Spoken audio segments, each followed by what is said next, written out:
Sathyajothi films பிரம்மாண்ட தயாரிப்பில் தனுஷ் நடிக்கும் கேப்டன் மில்லர் உலகமெங்கும் வெற்றி நடை போடுகிறது. சார், என் பேர் கோதண்டபாணி. என்னுடைய குழந்தை வந்து கே பிரதீக்ஷா. இப்போ தற்போது வயது 11. நான் தலைமை காவலராக ஒர்க் பண்ணிருக்கேன் சார். தமிழ்நாடு போலீஸாக தான் இருக்கேன். ஆல்ரெடி 2 முறை என் குழந்தைக்கான விஷயத்தை அரசாங்கத்துக்கு எடுத்துன்னு போயிருக்கேன். அரசாங்கம் இதுவரை எதுவும் செவி சாய்க்கல. என்னுடைய காவல் தலைவர்கிட்டையும் நான் முறையிட்டிருக்கேன். என்னுடைய காவல்துறை தலைவர் 3 முறை வாரியம் போட சொல்லி வலியுறுத்தியும் இதுவரையும் வாரியம் போடாமல் ஹெல்த் செக்ரட்டரி என்னுடைய காவல்துறை தலைவர் சொல்லி கூட வாரியம் போடலனா அதுக்கப்புறம் நான் காவல்துறையில் இது தீர்வு காண முடியாதுன்ற ஒரு இதுவாக லாஸ்ட்டாக எட்டப்படுது. இதுக்கான தீர்வை நானே தேடிக்கிற அளவுக்கும் மக்களோட சேர்ந்து நான் இந்த தீர்வை பெற்றுக்கிறேன்றது தான் இதனால நான் தெரிவிக்கிறேன்.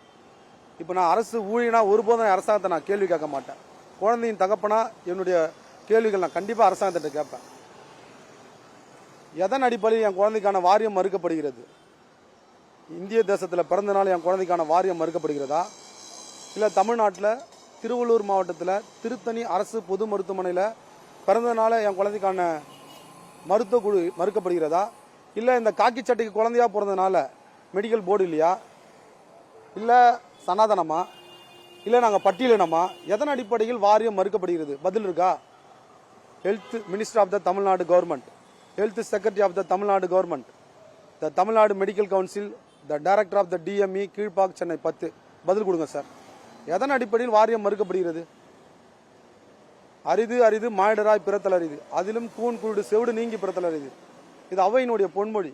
இந்த பொன்மொழி பார்த்தீங்கன்னா என்னுடைய காவல்துறைக்கு மட்டும்தான் சேரும். மனித பிரிவுன்றது ஒரு அரிதான பிறவி. எல்லா துறையிலும் ஊனமுற்றக்கான வேலை வாய்ப்புகள் இருக்கு, ஆனால் காவல்துறையில் இல்லை. அது போன்ற ஒரு உன்னதமான துறையில் இருக்கக்கூடிய நான் என் குழந்தைய இந்த உலகுக்கு கொடுக்குறப்ப 100% நல்ல முறையில் பரிசாற்றினேன். என் குழந்தையுடைய வாழ்க்கையை சீரழித்த அரசு எழும்பூர் குழந்தை நல மருத்துவமனை மற்றும் ராஜீவ்காந்தி ஹாஸ்பிட்டல் டீன், அவர் தான் முக்கியமானவர், மற்றும் வாஸ்குலர் ஸ்ட்ரீம் அவர்களின் கூட்டு சதியால் என் குழந்தையுடைய வாழ்க்கை பறி போயிருக்கு. குழந்தை கனவு சதஞ்சிருக்கு. அரசு ஊழியர் ஏமாற்றப்பட்டிருக்கு. காவலர் குடும்பம் சூறையாடப்பட்டிருக்கு. அதெல்லாம் இல்லை. வாரியத்திலும் கை வச்சா நான் என்ன பண்றேன் சார்? வாரியம் என்பது என் குழந்தையுடைய அடிப்படை உரிமை, ஃபண்டமெண்டல் ரைட்ஸ், பிறப்புரிமை. பிறப்புரிமையில் கை வச்சா என்னுடைய போராட்டங்கள் அதிகரிக்கும்ன்றத மருத்துவத்துறைக்கு இதன் மூலம் நான் தெரிவிக்கிறேன். என்னுடைய மாண்புமிகு பாரத பிரதமர் அவர்களை பார்த்துட்டு மனு கொடுக்கலான்றது என்னுடைய இதுவாக இருந்தது. என்னுடைய காவல்துறையினரை ஒரு சிலரை நம்ம தடுத்து நிறுத்தியதால நான் வெளியேறி வந்தேன். நேரு ஸ்டேடியத்துக்காக போனோம் சார். வராரு, அங்கே கொடுப்போம் மனுன்றதுக்காக நின்னோம். அது தடுக்கப்பட்டதுனால நாங்கள் வெளியே வந்துட்டோம். நான் ஆல்ரெடி முதலமைச்சரை சந்திக்கணும் இது தொடர்பான்னு சொல்லியும் கேட்டு பார்த்துட்டேன். அதுக்கும் செவி சாய்க்கல. எந்த ஒரு இதுவும் இல்லை.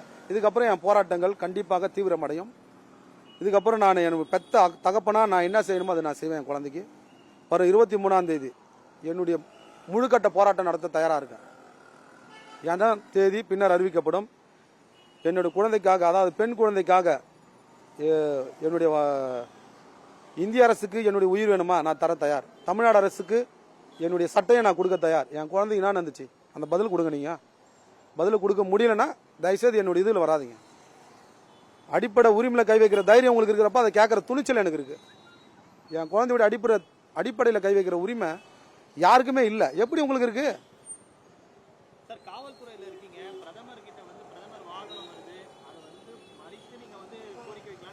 இல்லை மறித்துலாம் இல்லை சார். என்னுடைய பிரதமர் அங்கே வரப்போ நான் மனுவாக கையில் கொடுத்துட்டு அப்படிதான் நான் நின்னோம்.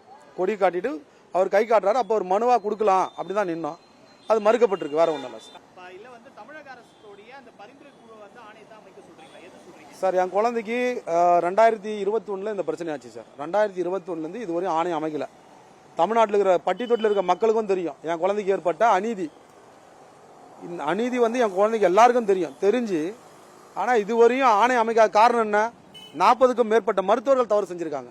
அதுக்கு உடனடியாக செயல்படக்கூடியவர்கள் மீது இதுவரையும் நான் எப்போ நடவடிக்கை எடுக்குமோ அதை நான் எடுத்துக்கிறேன். நான் கேட்டுக்கிறேன். எனக்குன்னு ஒரு ஆணையம் இருக்கு. நீ வாரியம் சான்றை மட்டும் கொடு, நான் ஆணையத்தில் நான் முறையிட்டுக்கிறேன்.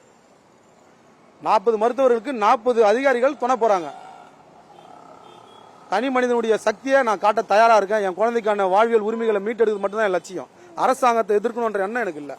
அதை உருவாக்கி கொடுத்தது மருத்துவத்துறை அமைச்சகமே. மாண்புமிகு மருத்துவத்துறை அமைச்சர் என் குழந்தைக்கு எதிரியாக செயல்படுவது மன வருத்தத்தை அதிகமாக ஏற்படுத்துது. இப்போ எது சார் தேசிய அந்த மருத்துவ குழு நியமிக்கணுமா இல்ல உங்களுக்கு வந்து தமிழக அரசுடைய மருத்துவ ஏன்னா ஏற்கனவே நியமிச்சிருக்காங்க அந்த குழுல 40 பேருக்கும் இடம் பெற்றிருக்காங்க அது எப்போ அது இன்னும் செயல்படுத்தலன்னு சொல்றீங்க நீங்க சார் 40 டாக்டர் தப்பு பண்ணியிருக்காங்க நான் சொல்ல வரேன். குழுவில் வந்து இடம்பெற்றது வந்து எந்த மருத்துவமனை தப்பு செஞ்சிச்சோ அதே மருத்துவமனையில் இருக்கக்கூடிய மருத்துவரை வச்சு குழு போட்டிருக்காங்க. நீங்க உங்களோட கோரிக்கை என்ன? எனக்கு இந்தியன் மெடிக்கல் போர்டு கம்பல்சரி நான் போய் நிற்பேன் சார். தமிழ்நாடு மெடிக்கல் போர்டு 2 வருஷமாக எனக்கு கொடுக்கல, 2 வருஷமாக கொடுக்கல. இப்போ நான் கேட்டிருக்கேன் கேள்வி, பதில் தர முடியல, தயவுசெய்து பதவி விலகிடலாம். எந்த அடிப்படையில் எனக்கு வாரியம் இல்லை, அதுக்கு பதில் தர முடியல, பதவி விலங்க தயவுசெய்து. என் குழந்தைக்கான வாழ்வியல் உரிமையை மீட்டு கொடுக்காது எல்லாத்தையும் நான் இழக்க தயாராக இருக்கேன். நான் பிரதமர் நாளை வரையும் சென்னையில் இருக்காரு, உங்களோட அடுத்த கட்ட நிலை என்ன சார், என்ன பண்ண போறீங்க? பிரதமருக்கு இது தெரிவிக்கணும். இது வாயிலாக எனக்கு தெரிவிப்பது, எனக்கு பாரத பிரதமர் இதில் எனக்கு வந்து இந்தியன் மெடிக்கல் போர்டு போட்டு தரணுன்றது எனக்கு பிரதான கோரிக்கை. இதில் பாரத பிரதமரை கண்டிப்பாக நாளைக்கு இல்லை எங்கே சந்திக்குமோ நான் விரைவில் நான் சந்திக்கிறதுக்கான முழு கட்டமைப்பை எடுத்துப்படுறேன். அவர் நாளைக்கு நான் எடுத்துன்னு போகணும். அவருக்கு மட்டும்தான், அவரால் மட்டும்தான் இதற்கான விடிவு காலத்தை கொடுக்கறதுக்கான வாய்ப்புகள் இருக்குது. வேறு யாராலையும் கொடுக்க முடியாது. ஆமாம் கண்டிப்பாக சார், அதனால தான் நான் வந்தது சார். மருத்துவ குழு போடல, இல்லை எந்த ஒரு இதுவும் இன்வால்வ் ஆகலை. சரி, மருத்துவ குழு போட சொல்லி கூட இவங்க போட மாட்டேன், என்ன காரணம்? தப்பு செஞ்சிருக்கான்னு அர்த்தம். தப்பு செஞ்ச மருத்துவர்கள் மீது நடவடிக்கை எடுக்கணும், நான் டைரெக்டாக நடவடிக்கை எடுக்கணும்னா நான் அப்பாவை நான் கேட்டு தான் ஆகணும். இல்லை நீங்கள் பண்ணுறது எனக்கு கோபமாகுது, கோபமாகதை பற்றி எனக்கு கவலை இல்லை சார். என் குழந்தை எனக்கு வந்து என் குழந்தை வேணும், அவ்வளோதான். குழந்தைக்காக நான் எது வேணா இழக்க தயாராக இருக்கேன். நீங்கள் தயாராக இருந்தால் நானும் ரெடி. சத்யஜோதி பிலிம்ஸ் பிரம்மாண்ட தயாரிப்பில் தனுஷ் நடிக்கும் கேப்டன் மில்லர் உலகமெங்கும் வெற்றி நடை போடுகிறது.